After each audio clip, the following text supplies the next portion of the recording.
Hello नमस्कार दोस्तों, skill take परिवार में आप सभी का एक बार फिर स्वागत है। आज का यह क्लास जो है एमपी टेट वर्ग 3 और फिर इसमें जो है यूपी टेट 6 to 8 के जो क्वेश्चंस है उसको करवाएंगे। इसमें जो क्वेश्चन होगा आपका सामाजिक विज्ञान से संबंधित लगभग आपका 47 प्रश्न है। तो आपका यह जूनियर यूपी टेट में भी काम देगा और जो बिहार या स्टेट हो रहा है उसमें भी आपका काम देने वाला है। तो आप लोग अच्छे से इसको पढ़िए और हमारी बातों को ध्यान से सुनिए, चीज़ें दिमाग में सेट होती चले जाएंगी। सोशल साइंस के जितने भी प्रश्न हैं सब इसमें आपको करवाते रहेंगे और सेक्शन वाइज ही आपको मिलेगा, कभी साइंस का मिलेगा, कभी सोशल साइंस का मिलेगा। तो इसमें आपको लगभग 20 प्रश्न आने वाले हैं वर्ग 3 में एमपी टेट के एग्जाम में। तो एमपी टेट के बच्चे भी इसको ध्यान से देखेंगे, बहुत आपको बेनिफिट होने वाला है, क्योंकि सब आयोग के प्रश्न को हूबहू उठा के करवाया जा रहा है। और कुछ जो एनसीईआरटी एससीईआरटी का सिलेबस जो रहता है, कुछ चीज़ें जो आयोग पूछता है या फिर अभी प्रश्न नहीं बनाया, वहाँ से भी प्रश्नों को भी इसमें शामिल किया जाता है। तो आप लोग ध्यान से बात को सुनिएगा। और हाँ, मैथ्स की क्लासेज जो हैं इसी चैनल पर आपको रेगुलर मिल रही हैं। तो आप लोग ये नहीं सोचेंगे कि आपको ये किस लेवल का मैथ है, कि रेलवे का पढ़ाया जा रहा है, यूपीएसआई का चल रहा है, किस चीज़ का चल रहा है। ये टीचिंग एग्जाम में पूरी तरह से काम देगा, क्योंकि टीचिंग एग्जाम में कुछ प्रश्न बहुत टफ बनते हैं। तो वो टफ प्रश्न आपको यहीं से कवर होंगे। नहीं तो फिर जैसे नॉर्मल कोई टीचिंग एग्जाम की पढ़ाई कर रहा है तो फिर कुछ प्रश्नों को वह नहीं कर पाएगा। मान लीजिए कहीं 15 आ रहे हैं तो आप 10-12 कर ले जाएंगे, लेकिन 2-3 प्रश्न आपके छूट ही जाएंगे जब आप इस लेवल तक तैयारी नहीं किए रहेंगे जो वनडे एग्जाम में मैथ्स आ रहे हैं। आइए ज़्यादा टाइम न लेते हुए स्टार्ट करते हैं आज के प्रश्नों को। यहाँ पहला प्रश्न दिया गया है, 1991 में नई आर्थिक नीति के कार्यक्रम के दौरान प्रत्यक्ष विदेशी निवेश बढ़ा दिया गया था। 50% से 70%, 40% से 51%, 30% से 40%, 30% से 39%। इस प्रश्न का राइट जवाब बनेगा 40% से 41%। तो उस समय जो 1991 में नई आर्थिक नीति बनी थी उसमें प्रत्यक्ष विदेशी निवेश, इसको एफडीआई भी बोला जाता है, FDI, foreign direct investment. F for foreign होता है, डी फॉर डायरेक्ट होता है, आई फॉर इन्वेस्टमेंट होता है। आप सुनिएगा, ज़्यादा चीज़ों को लिखने की कोशिश मत करिए, बस बातों को सुनिए। आइए नेक्स्ट प्रश्न देखते हैं। और हाँ, व्याख्या के चक्कर में आप नहीं पढ़ेंगे, जहाँ ज़रूरत होगा जिस तरीके से उस तरीके से व्याख्या आपको मिल जाएगी। नेक्स्ट प्रश्न यहाँ दिया गया है, कौन बाबर के समय में प्रमुख साहित्यकार थे? बाबर के समय के प्रमुख साहित्यकार कौन थे, यह पूछा जा रहा है इसमें। तो दोस्तों, खुसरो पहला ऑप्शन दिया गया है, मुल्ला साहब दूसरा ऑप्शन दिया गया है, शेख जैनुद्दीन तीसरा ऑप्शन दिया गया है, खान दामीर चौथा ऑप्शन दिया गया है। तो कौन बाबर के समय के प्रमुख साहित्यकार नहीं थे, नहीं थे पूछा है।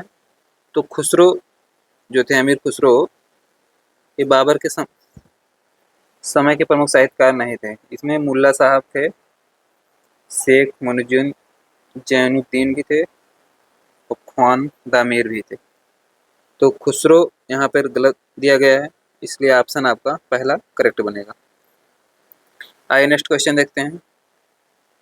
नेक्स्ट क्वेश्चन यहाँ दिया गया है, निम्नलिखित में से कौन सा गंतव्य स्थान पर प्रवासन के लिए आकर्षण कारक खींचने का कारक है?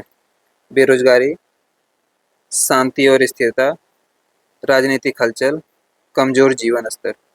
इस प्रश्न का राइट जवाब बनेगा शांति। गंतव्य स्थान प्रवासन के लिए आकर्षण का कारक है, तो शांति और स्थिरता जहाँ रहेगी वहीं पर तो लोग आके बसेंगे और जीवन अच्छे से बिताएंगे। नेक्स्ट प्रश्न यहाँ दिया गया है, नेक्स्ट प्रश्न यहाँ है, मौर्य सम्राट बिंदुसार के शासनकाल के दौरान कौन सा वैचारिक दर्शन फला फूला? वैशेषिक, आजीवक, न्याय, नित्यवादी। इस प्रश्न का राइट जवाब है आजीवक। आइए नेक्स्ट क्वेश्चन देखते हैं। आजीवक संप्रदाय काफी फला फूला था मौर्य के शासनकाल में। इस प्रश्न में दिया गया है, इसमें कोई क्वेश्चन नहीं लगा था क्या? अच्छा, ये देखते हैं। अल्बानिया, बोस्निया और Herzegovina, Bulgaria, Croatia, Greece, Macedonia आदि को बाल्कन देश के रूप में जाना जाता है। बाल्कन शब्द निम्नलिखित भू आकृतियों में से किससे लिया गया है? झील से लिया गया है, समुद्र से लिया गया है, या पर्वत से लिया गया है, या नदी से लिया गया है? तो बाल्कन पर्वत भी है यूरोप में, आप देखेंगे तो वहीं से ये सब कंट्री को बाल्कन देश बोला जाता है। आइए नेक्स्ट क्वेश्चन देखते हैं। अच्छा प्रश्न है ज्योग्राफी का। ये प्रश्न सब आपके एमसीक्यू पीवाईक्यू सॉल्व करवाए जा रहे हैं, इसलिए आप अच्छे से चीज़ों को सुनिएगा जो मैं यहाँ पे करवा रहा हूँ या बोल रहा हूँ। निम्नलिखित में से किसने परियोजना पद्धति के विकास को प्रभावित किया? सॉरी, ये तो क्वेश्चन किसी और सेक्शन का उठा लिया गया, बट यहाँ बता देते हैं आपको। सुकरात पहला ऑप्शन दिया गया है, जॉन डेवी दूसरा ऑप्शन दिया गया, पेस्टोलॉजी तीसरा ऑप्शन दिया गया, कोमोनियस चौथा ऑप्शन दिया गया। तो इसमें जॉन डेवी है। यहाँ जो स्टेट के बच्चे हैं उनके लिए यह काफ़ी हेल्पफुल होगा, और यूपी टेट में भी आ जाता है ये चीज़। तो इसको हम एक मैराथन क्लास लेके आपको पढ़ाएंगे, जो शिक्षण से चीज़ें होती हैं, सीडीपी। इसलिए हम सोच रहे थे कि पहले आपको फैक्ट वाली चीज़ें जो एकदम कॉन्सेप्टुअल चीज़ें रहती है उसको पढ़ा दिया जाए, फिर ये तो मैराथन क्लास में भी कवर हो जाएंगे। इसमें आपको हमने बताया है जॉन डेवी इसमें करेक्ट ऑप्शन है। आइए नेक्स्ट क्वेश्चन देखते हैं। और कभी कभी उसमें किलपैट्रिक भी लिख के आ जाता है, तो किलपैट्रिक भी आपको सही करना रहता है। जब किलपैट्रिक देगा तो जॉन डेवी नहीं देगा, जॉन डेवी देगा तो किलपैट्रिक नहीं देगा, आप ध्यान रखेंगे। किसने प्रधानमंत्री की भूमिका को सरकार की किसने प्रधानमंत्री की भूमिका को सरकार की लिंचपिन के रूप में वर्णित किया? जवाहरलाल नेहरू, आल्हादी कृष्ण स्वामी अय्यर, डॉक्टर राजेंद्र प्रसाद, सरदार वल्लभ भाई पटेल। इस प्रश्न का राइट जवाब है बच्चों जवाहरलाल नेहरू जी ने। अब लिंचपिन का मतलब क्या होता है? जैसे देखिए, पीएम जो होते हैं और राष्ट्रपति होते हैं। राष्ट्रपति और इधर मंत्रिपरिषद हुआ, तो मंत्रिपरिषद जो होगा इस्तीफा अगर दे देगा, मंत्रिपरिषद में पीएम भी शामिल रहते हैं, बट इसमें बहुत से लोग शामिल होते हैं। तो अगर कोई एक मंत्री इसमें इस्तीफा दे देता है तो पीएम का पद समाप्त नहीं होता है, परंतु यदि पीएम समाप्त हो जाते हैं, पीएम की मृत्यु हो जाती है या फिर पीएम इस्तीफा दे देते हैं, पूरी मंत्रिपरिषद खत्म हो जाती है। तो राष्ट्रपति के साथ कोऑर्डिनेशन बनाने का काम और साथ ही साथ मंत्रिपरिषद के साथ कोऑर्डिनेशन बनाने का काम पीएम का ही होता है। तो इसीलिए लिंच पिन के रूप में जवाहरलाल नेहरू जी ने बोला था कि पीएम एक लिंच पिन के रूप में कार्य करते हैं। यहाँ पीएम साहब हो गए, यहाँ मंत्रिपरिषद हो गई, यहाँ प्रेसिडेंट साहब हो गए। आप इस चीज़ से समझ सकते हैं, तो लिंच पिन का यही मतलब होता है। आइए नेक्स्ट क्वेश्चन देखते हैं। निम्नलिखित सूफी संतों का उनके सिलसिलों से मिलान करें। निजामुद्दीन औलिया एक तरफ दिया गया है, बहाउद्दीन जाकरिया दिया गया है, अहमद सरहिंद दिया गया है, मिलन मीर दिया गया है, नक्शबंदी दिया गया है, कादरी दिया गया है, चिश्ती दिया गया है, सुरहवाड़ी दिया गया है। तो मिलान आप करेंगे तो निजामुद्दीन औलिया चिश्ती से मिला देंगे, फिर देखेंगे पहला ही ऑप्शन आपको मैच कर गया, ऑप्शन नंबर 4 में। उसके बाद दूसरे का डी आप मिला देंगे, बहाउद्दीन जाकरिया जी सुहरा सुहरवाड़ी से संबंधित हैं।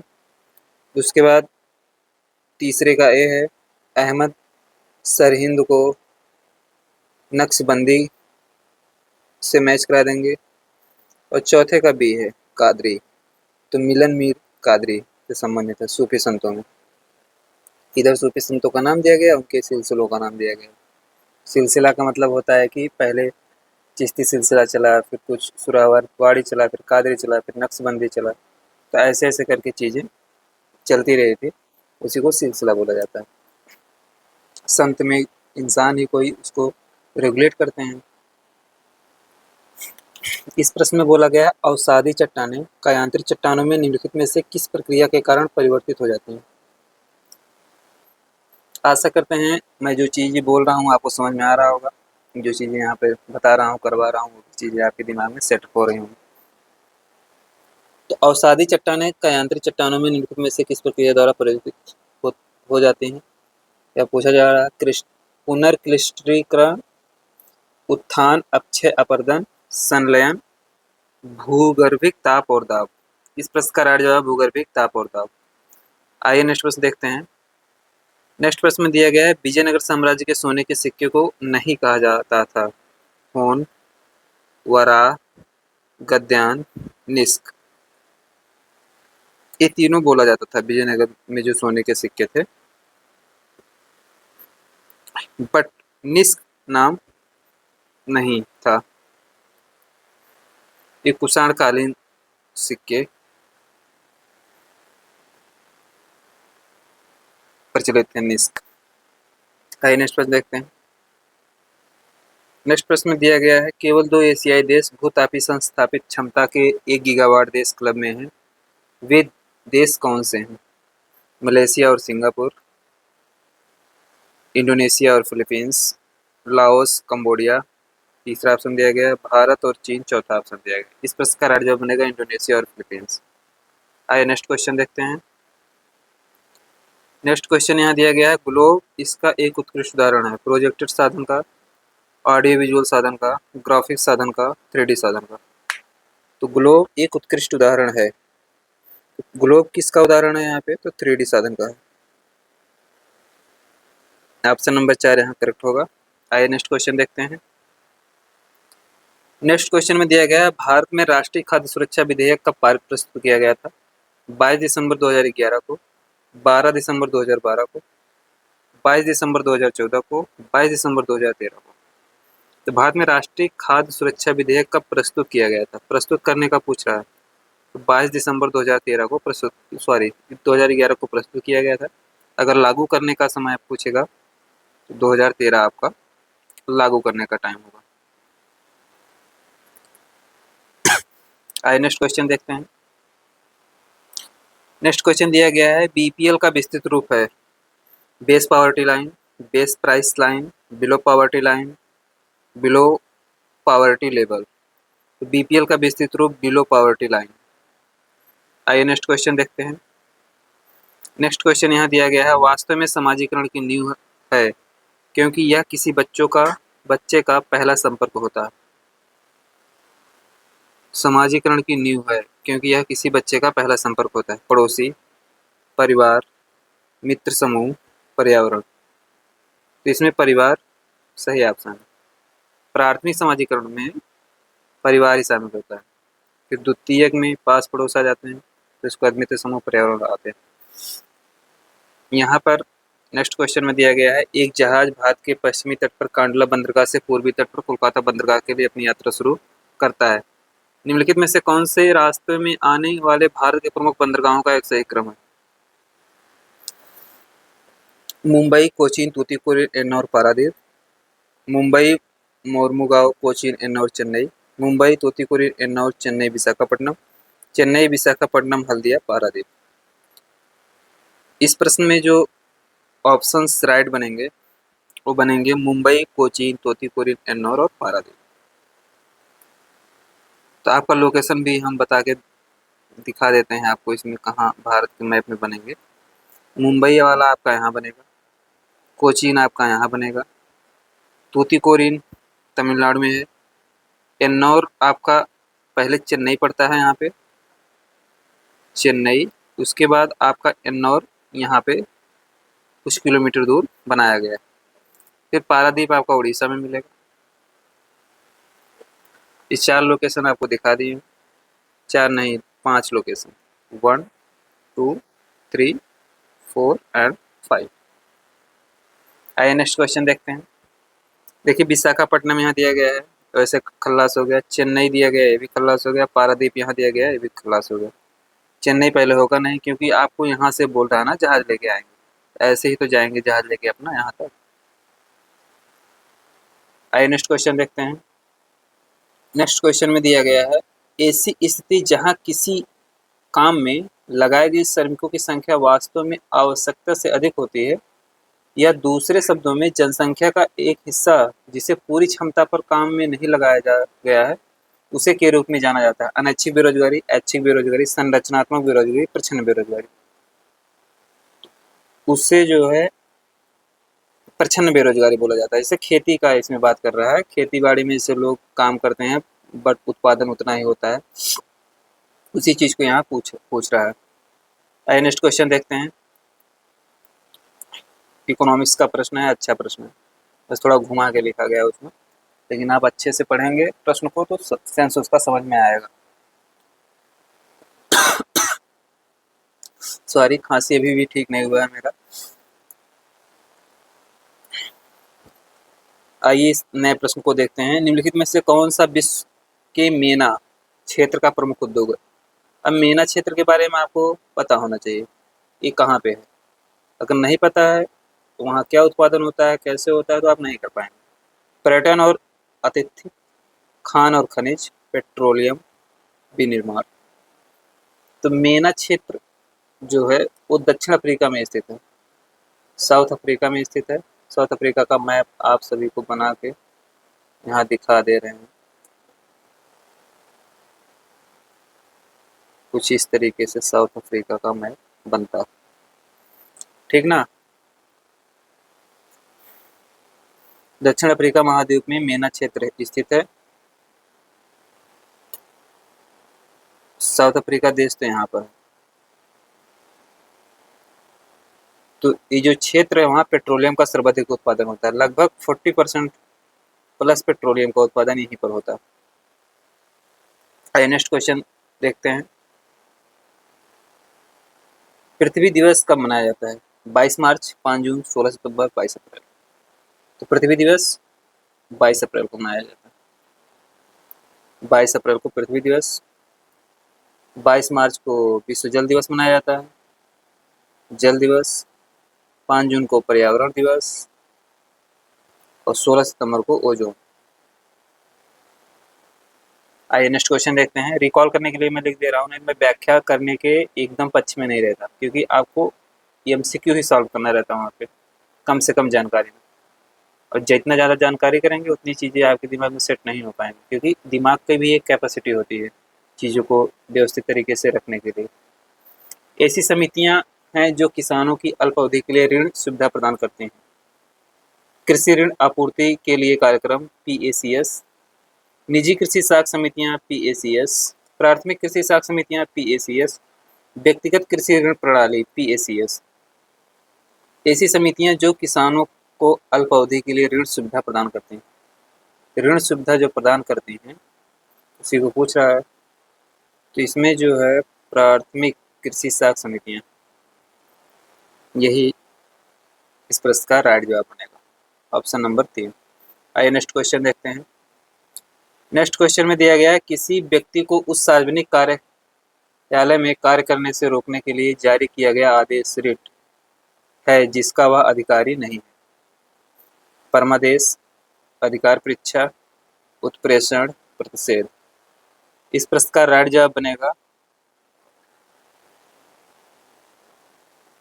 अधिकार परीक्षा, परमादेश, प्रतिषेध, उत्प्रेषण। अधिकार परीक्षा, तो आपका अधिकार ही नहीं वहाँ पे काम करने का, फिर अधिकार परीक्षा ही आपके लिए जारी किया जाएगा। आइए नेक्स्ट क्वेश्चन देखते हैं। समुद्र में पौधों की गहराई तक प्रतिबंधित है, किस मीटर तक प्रतिबंधित है यह पूछा जा रहा है। क्या 2000 मीटर तक प्रतिबंधित है, 200 मीटर तक प्रतिबंधित है, सॉरी 20 मीटर तक प्रतिबंधित है, या 1000 मीटर तक प्रतिबंधित। इस प्रश्न का राइट जवाब बनेगा 200 मीटर, 200 मीटर तक प्रतिबंधित। आइए नेक्स्ट क्वेश्चन देखते हैं। नेक्स्ट क्वेश्चन यहाँ दिया गया है, निम्नलिखित में से कौन सा देश यूरेनियम का सबसे बड़ा उत्पादक? यूरेनियम का सबसे बड़ा उत्पादक देश पूछा जा रहा है। प्रथम प्रश्न यहाँ पहला ऑप्शन दिया गया है कजाकिस्तान, दूसरा ऑप्शन कनाडा दिया गया है, तीसरा ऑप्शन ऑस्ट्रेलिया दिया गया है, चौथा ऑप्शन संयुक्त राज्य अमेरिका दिया गया है। इस प्रश्न का राइट जवाब बनेगा कजाकिस्तान। आइए नेक्स्ट क्वेश्चन देखते हैं। नेक्स्ट क्वेश्चन में यहाँ दिया गया है, समिति ने राजनीति के अपराधीकरण का जिक्र किया जो नेताओं और अपराधियों के बीच घनिष्ठ संबंध में सामने आया। संथानम, एन बोहरा, श्री के बी चौधरी, श्री शरद कुमार। इस प्रश्न का राइट जवाब बनेगा एन बोहरा। आइए नेक्स्ट क्वेश्चन देखते हैं। नेक्स्ट क्वेश्चन यहाँ दिया गया है, संविधान के लोकसभा और राज्यसभा दोनों के लिए कार्यवाहक संख्या कोरम के रूप में कुल सदस्यता का निर्धारित किया है। आधा, 10वां भाग, 1/4, 1/3। 10वां भाग इस प्रश्न का राइट जवाब बनेगा। आइए नेक्स्ट क्वेश्चन देखते हैं। तभी बैठक हो सकती है राज्यसभा या लोकसभा में जब 10वें भाग लोग मौजूद रहेंगे, जितनी भी वहाँ की सीटें हैं। कौन सी पंचवर्षीय योजना पीसी महालनोबिस के नेतृत्व में तैयार की गई थी? पीसी महालनोबिस, प्रशांत चंद्र महालनोबिस। तो क्या द्वितीय पंचवर्षीय योजना में इनके नेतृत्व में तैयार की गई थी, या चौथी, या तीसरी, या प्रथम? तो महालनोबिस मॉडल जो आया था वो उद्योगों के लिए आया था। तो उद्योग में सेकंड पंचवर्षीय योजना के दौरान किया गया था। ऑप्शन नंबर पहला यहाँ करेक्ट बनेगा। और हायरर-डोमर मॉडल एक है, हायरर-डोमर मॉडल, यह आपकी पहली पंचवर्षीय योजना में आई थी। आइए नेक्स्ट क्वेश्चन देखते हैं। सूफी परंपरा में पीर का क्या अर्थ होता है? परमात्मा, सूफी संतों में सबसे महान, कोई नहीं, आध्यात्मिक मार्गदर्शक या बुजुर्ग। सूफी परंपरा में पीर का क्या अर्थ होता है? तो पीर का अर्थ होता है आध्यात्मिक मार्गदर्शक या बुजुर्ग। आइए नेक्स्ट क्वेश्चन देखते हैं। नेक्स्ट क्वेश्चन में यहाँ दिया गया, न्याय पंचायतें कहाँ प्रचलित हैं? जिला, ग्राम, ब्लॉक या निगम। न्याय पंचायतें कहाँ प्रचलित हैं? जिला, ग्राम, ब्लॉक, निगम। तो ग्राम स्तर पर न्याय पंचायतें प्रचलित हैं। आइए नेक्स्ट क्वेश्चन देखते हैं। नेक्स्ट क्वेश्चन में दिया गया है, एक संक्रमिका इकोटोन में वे प्रजातियां जिनकी मात्रा अधिक हो जाती है उन्हें कहा जाता है? एज कोर प्रजातियां, कीस्टोन प्रजातियां, स्थानिक प्रजातियां, फास्टर प्रजातियां। तो एज कोर प्रजातियां बोला जाता है। आइए नेक्स्ट क्वेश्चन देखते हैं। निम्न में से कौन सा एक मलबे का धीमा बहाव है? क्रीप, रेंगना, मृदा प्रवाह, भूस्खलन, पंख प्रवाह। इस प्रश्न का राइट जवाब बनेगा क्रीप, रेंगना। आइए नेक्स्ट क्वेश्चन देखते हैं। नेक्स्ट क्वेश्चन में यहाँ दिया गया है, भारत में वर्तमान में कितने प्रकार के शहरी स्थानीय सरकारें हैं? 6, 8, 3, 8। भारत में वर्तमान में कितने प्रकार की शहरी स्थानीय सरकारें हैं? कितनी शहरी स्थानीय सरकारें हैं? 8। अभी उसका नाम आपको हम यहाँ दिखा देते हैं लगा के। देखिए, शहरी स्थानीय सरकार से मतलब जो होता है, हमारे शहरी क्षेत्र में आवश्यक नागरिक सेवाओं और सुविधाओं की प्रमुख आपूर्ति करता है और यह स्थानीय स्तर पर जमीनी लोकतंत्र का प्रतिनिधित्व करते हैं। सभी प्रकार की शहरी स्थानीय सरकारें चुनावी वार्डों के आधार पर लोगों के द्वारा लोकतांत्रिक रूप से चुनी जाती हैं। इसका बहुत ज़्यादा यहाँ पे मतलब नहीं है, आपको ये चीज़ यहाँ पर ध्यान रखना है, इतना बात। देखिए, भारत में 8 प्रकार के शहरी स्थानीय निकाय हैं। नंबर 1 आपका नगर निगम है, नंबर 2 नगर पालिका, जिसे नंबरिंग करके आप देखेंगे। अधिसूचित क्षेत्र समिति, नगर क्षेत्र समिति, विशेष परियोजना एजेंसी है, टाउनशिप है, पोर्ट ट्रस्ट है और छावनी बोर्ड। देखिए, आपका यहाँ पे नगर निगम पहला हुआ, नगर पालिका 2 नंबर दे देते हैं, 3 नंबर अधिसूचित क्षेत्र समिति दे देते हैं और नगर क्षेत्र समिति को 4 नंबर दे देते हैं, विशेष परियोजना समिति को 5 नंबर दे देते हैं, टाउनशिप को 6 देते हैं, पोर्ट ट्रस्ट को 7 दे देते हैं, छावनी को 8। तो 8 नाम आपको यहाँ दिखा दिए। आपको इसको याद कर लेना है। अगर वैसे नहीं याद होता तो लिख के आप याद कर लीजिए।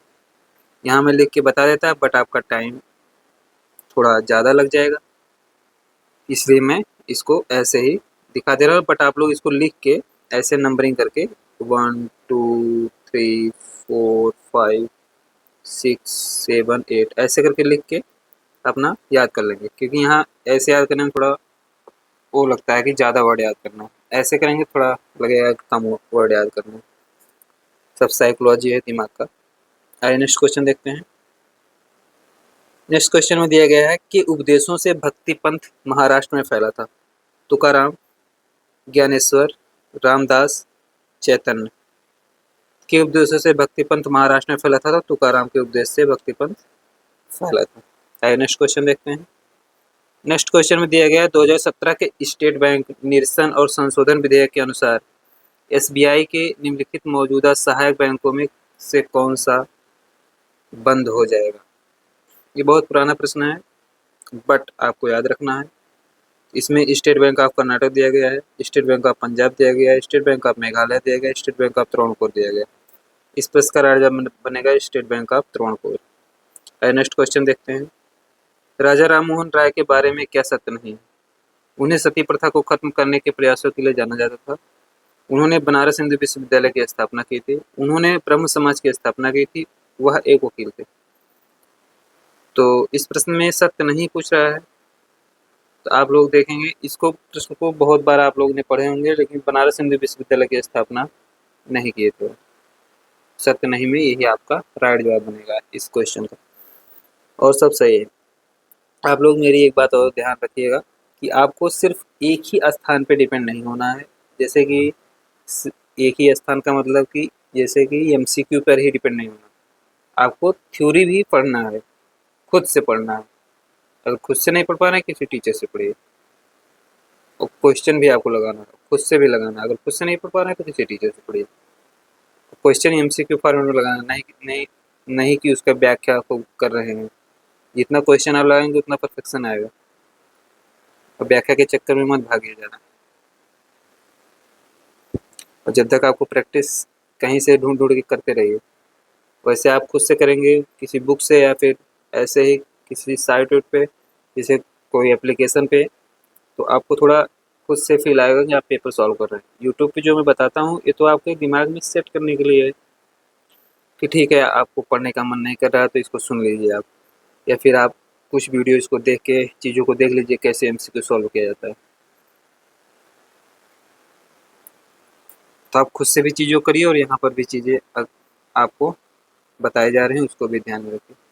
संविधान का कौन सा अनुच्छेद यह स्पष्ट करता है कि पंचायती राज संस्थाओं के कुछ मूल कार्यों के कुछ अभिकरण एजेंसी कार्य करते हैं। अनुच्छेद 243 243 जी, 243 एफ, 243 ओ। इस पर करार जवाब 243 जी। आइए नेक्स्ट क्वेश्चन देखते हैं। नेक्स्ट क्वेश्चन में दिया गया साइमन कमीशन की सिफारिश के बारे में क्या सत्य है। सती प्रथा का उन्मूलन, केंद्र में विधायिका का उन्मूलन, बाल विवाह का उन्मूलन, द्वैध शासन का उन्मूलन। इस प्रश्न का राइट जवाब बनेगा द्वैध शासन का उन्मूलन। नेक्स्ट क्वेश्चन देखते हैं। घरेलू उत्पाद को प्रोत्साहित करने के लिए आयात पर लगाया गया मात्रात्मक प्रतिबंधकों के रूप में जाना जाता है। प्रशुल्क के रूप में जाना जाता है, राज्य सहायता सब्सिडी के रूप में जाना जाता है, कोटा के रूप में जाना जाता है, व्यापार प्रतिबंध के रूप में जाना जाता है। आयात पर लगाया गया मात्रात्मक प्रतिबंधकों के रूप में जाना जाता है, तो कोटा के रूप में जाना जाता है। आइए नेक्स्ट क्वेश्चन देखते हैं। नेक्स्ट क्वेश्चन में दिया गया प्रथम पंचवर्षीय योजना किस लोकप्रिय आर्थिक मॉडल पर आधारित थी। लुईस मॉडल पर, महालनोबिस मॉडल पर, कार्प डगलस मॉडल पर, हैरोल्ड-डोमर मॉडल पर। तो प्रथम पंचवर्षीय योजना हैरोल्ड-डोमर मॉडल पर आधारित थी और यह कृषि पर आधारित व्यवस्था थी। आइए नेक्स्ट क्वेश्चन देखते हैं। गांधी-इरविन समझौता पर कब हस्ताक्षर किए गए थे। 1931 में, 1929 में, 1935 में, 1932 में। तो गांधी-इरविन समझौता जो है 1931 में किया गया था। आइए नेक्स्ट क्वेश्चन देखते हैं। किस महिला नेता ने द्वितीय गोलमेज सम्मेलन में भारत का प्रतिनिधित्व किया था। सरोजिनी नायडू, अरुणा आसफ अली, कमला देवी चट्टोपाध्याय, विजयलक्ष्मी पंडित। इस प्रश्न का राइट जवाब बनेगा सरोजिनी नायडू जी। आइए नेक्स्ट क्वेश्चन देखते हैं। ऐसे आपको पेपर में भी सॉल्व करना रहता है। प्रश्न को पढ़िए, आपके दिमाग में आंसर फ्रेम हो जाना चाहिए, तब मजा आता है पेपर को करने में, और तभी आप टॉपर बन पाएंगे। सबसे नंबर 1 रैंक तभी आप ला पाएंगे जो आपके दिमाग में ऐसी चीजें चलेंगी। पानीपत का तीसरा युद्ध किसने जीता था। हेमचंद्र विक्रमादित्य, शेरशाह सूरी, अहमद शाह दुर्रानी, इब्राहिम लोदी। तो पानीपत का तीसरा युद्ध किसने जीता था। अहमद शाह दुर्रानी। आइए नेक्स्ट क्वेश्चन देखते हैं। किस सूफी संत ने प्रचार किया कि भक्ति संगीत भगवान के करीब होने के लिए आवश्यक है। शेख मुइनुद्दीन चिश्ती, शेख आलम बुखारी, सैयद मोहम्मद, ख्वाजा फरीदीन। किस सूफी संत ने प्रचार किया था कि भक्ति संगीत भगवान के करीब होने की आवश्यक है? तो ये सूफी संत थे शेख मोइनुद्दीन चिश्ती। अजमेर में इनकी दरगाह है, यहाँ हिंदू मुस्लिम सभी लोग जाते हैं। आइए नेक्स्ट क्वेश्चन देखते हैं। रैयतवाड़ी व्यवस्था सबसे पहले थॉमस मुनरो द्वारा में शुरू की गई थी। रैयतवाड़ी व्यवस्था कहाँ पे शुरू की गई थी? तो थॉमस मुनरो ने शुरू किया था सबसे पहले। बंगाल प्रेसिडेंसी पहला ऑप्शन दिया गया है, बॉम्बे प्रेसिडेंसी दूसरा ऑप्शन दिया गया, मद्रास प्रेसिडेंसी और बॉम्बे प्रेसिडेंसी दोनों तीसरा ऑप्शन दिया गया है, मद्रास प्रेसिडेंसी चौथा ऑप्शन दिया गया। तो रैयतवाड़ी व्यवस्था सबसे पहले थॉमस मुनरो द्वारा शुरू की गई थी। तो इस प्रश्न का राइट जवाब बनेगा मद्रास प्रेसिडेंसी। आइए नेक्स्ट क्वेश्चन देखते हैं। नेक्स्ट क्वेश्चन में दिया गया तुलु राजवंश के संस्थापक कौन थे? देवराय प्रथम, विरूपाक्ष द्वितीय, तिरुमल राय, तुलुब नरस नायक। तो तुलुब राजवंश के संस्थापक कौन थे? तुलुब नरस नायक। आइए नेक्स्ट क्वेश्चन देखते हैं। नेक्स्ट क्वेश्चन में दिया गया है गुप्त काल के दो गुफा चित्र कौन से थे? अजंता और बाघ, अजंता और एलोरा, लोमास ऋषि गुफा और बाघ, एलोरा और बाघ। तो दो गुप्त काल के गुफा चित्र कौन थे? तो अजंता और बाघ। आइए नेक्स्ट क्वेश्चन देखते हैं। नेक्स्ट क्वेश्चन दिया गया है प्रति व्यक्ति आय कैसे निर्धारित की जाती है?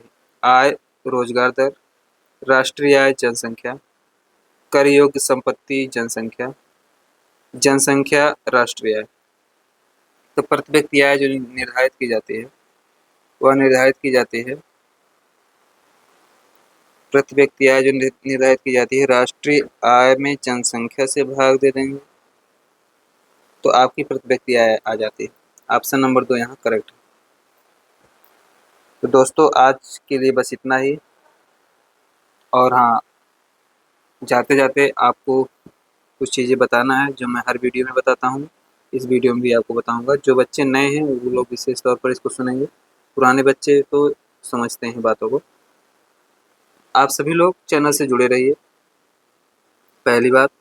और उसके बाद आप वीडियो जो इस पर पढ़ता है आपकी काम का है तो आप इसको देखिए अच्छे से, और आपके काम का जरूर होगा। क्योंकि टीचिंग एग्ज़ाम आजकल इतना कंपटीशन हो गया है कि वनडे के बच्चे भी बैठ रहे हैं और सिविल के भी बच्चे बैठ रहे हैं। तो आप ये नहीं कह सकते हैं कि आप वनडे की एक क्वेश्चन नहीं लगाएंगे आप फाइट कर पाएंगे। नहीं, पूरी तरह से कह सकते हैं कि नहीं लगाएंगे तो तब भी फाइट कर लेंगे। आपको लगाना ही पड़ेगा और साथ ही साथ थोड़ा लेवल बढ़ा के आपको चीज़ों को पढ़ना पड़ेगा। क्योंकि किसी भी एग्ज़ाम का लेवल कैसा होगा, कब आसान आ जाएगा। जैसे अभी आर ओ का एग्ज़ाम हुआ, उसमें इतना फैक्ट पूछ लिया, जो बच्चे बहुत डिस्क्रिप्टिव पढ़े थे उनके लिए थोड़ा नुकसान हो गया, क्योंकि फैक्ट फैक्ट होता है और डिस्क्रिप्टिव डिस्क्रिप्टिव होता है चीज़ें। तो आप सभी लोगों को चीज़ें ढंग से मिल रही हैं। तो जीएस प्लस मैथ का समाधान आप यहाँ से कर सकते हैं, जिन भी बच्चों को करना हो। हाँ, जीएस की क्लासेज प्रॉपर मतलब एमसीक्यू के माध्यम से मिल रही हैं, बट आपको खुद से किसी बुक्स को प्रीफर करना है, जैसे पढ़ते रहना है, या किसी टीचर से आप कॉन्सेप्ट पढ़ रहे हैं तो फिर यहाँ पे आप प्रैक्टिस कर लिए, या फिर जैसे भी आप नोट्स बनाए हैं फिर आप क्वेश्चन यहाँ से लगा लें। क्योंकि यहाँ हम मिक्स करवा रहे हैं ना, मिक्स पूरा। इसमें जैसे सोशल साइंस का करवाते तो इसमें क्या नाम है, ज्योग्राफी का भी रहता है, प्लस हिस्ट्री का भी क्वेश्चन रहता है, प्लस इसमें पॉलिटी का भी रहता है, प्लस इकोनॉमिक्स का भी रहता है। तो इन 4 सेक्शंस के प्रश्न इसमें रहते ही रहते हैं। तो 4 सेक्शन आपका कुछ क्वेश्चन के माध्यम से आप चीज़ों को समझ पाते होंगे। इसलिए आप चीज़ों को करिए और ध्यान से सुनिए बातों को और मेहनत करिए। मेहनत से भागेंगे तो हाथ में कुछ नहीं आएगा, मेहनत तो करना ही पड़ता है अल्टीमेट। तो आज के लिए बस इतना ही। जितने भी नए बच्चे हैं चैनल से उससे जुड़े रहेंगे। नेक्स्ट वीडियो में फिर मुलाकात होगी, तब तक आप सभी लोग अच्छे से पढ़ते रहिए। और हाँ, जितनी भी प्ले लिस्ट बनी है, अब बिहार के बच्चे यदि कोई जुड़े हों या बीपीएससी की तैयारी कर रहे हों तो TRE 4 की प्ले लिस्ट बनी है। अभी इस पे बहुत से प्रश्न करवा दिए हैं। लगभग 38 से 30 वीडियो 38 से सॉरी 30 से 32 वीडियो इस पे पड़े हैं चैनल पर। अब प्लेलिस्ट प्रॉपर बनी है अच्छे तरीके से, आप पढ़िए, नोटिफिकेशन आने दीजिए, फिर उसके बाद कुछ क्लासेस लेके उसको और व्यवस्थित किया जाएगा, क्योंकि उतने वीडियो से आप लगभग चीज़ों को कैसे करना है, कैसे एग्जाम हॉल में प्रश्नों को कम टाइम में करना रहता है, कैसे कम जानकारी के माध्यम से किया जा सकता है, कैसे ऑप्शन एलिमिनेट किया जा सकता है, इस सब चीज़ों को अच्छे से बताया गया है उसमें। तो आप लोग जाके देखिए, वो आपको फ़ायदा ही करेगा एग्जाम हॉल में, क्योंकि मेरा अप्रोच अलग है पढ़ाने का, और मैं ऐसे ही पढ़ाऊँगा जिसको जो बच्चे अच्छे से पेपर निकालते हैं उनसे पूछेगा ये तरीका सही है कि नहीं सही है। आई ये अब वीडियो ज़्यादा लंबा हो जा रहा है, इसलिए यहीं पर ब्रेक करते हैं, और फिर नेक्स्ट वीडियो में आपसे मुलाकात होगी। तब तक आप सभी लोग अच्छे से पढ़ते रहिए। धन्यवाद।